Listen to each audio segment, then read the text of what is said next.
but it will increasingly being challenged.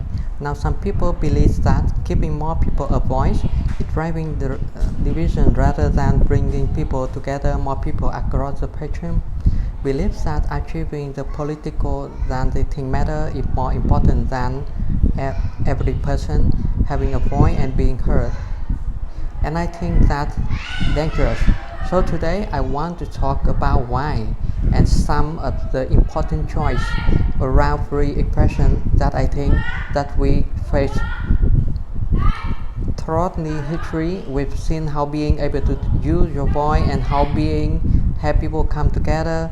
We've seen this civil rights Frederick Douglass once called free expression the great moral revolution of our society. He says slavery cannot tolerate free speech.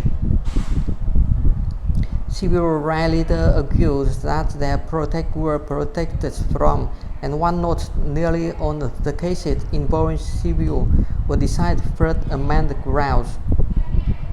We've seen this global too. We are able to speak freely, fight democracy worldwide. The most representative on finally to pitch, and they often use their voice to call for the charge.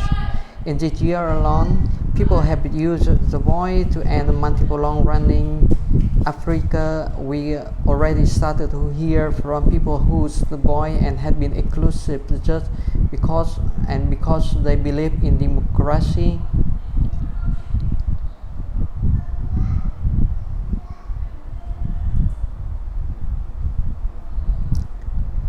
Our idea of free expression had become over the last 100 years. Many Americans know about enlightenment and how inside the First Amendment into our Constitution, but fewer know just how cultural norm and legal protection even recent history.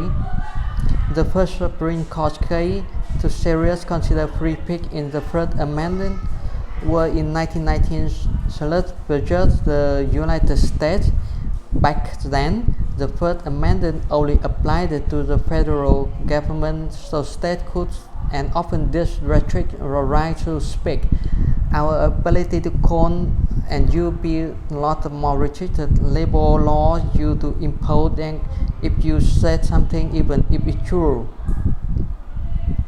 The standard shifted. It's okay or true, and we didn't get brought until now, until when Supreme Court ruled opinion line versus surveillance that you, as long as you are not doing, which actually saying it for. So now we significantly brought the power to call out things that we feel and share our own personal experience. We see movements like Black Lives Matter and Me Too spread and go viral on Facebook. The hashtag Black Lives for the first time on the Facebook and just the same way before.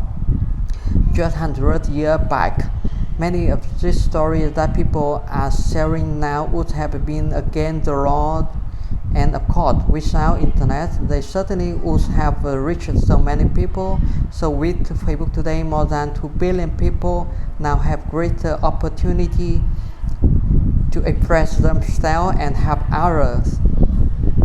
Now, why it's easy to focus on the big social movements?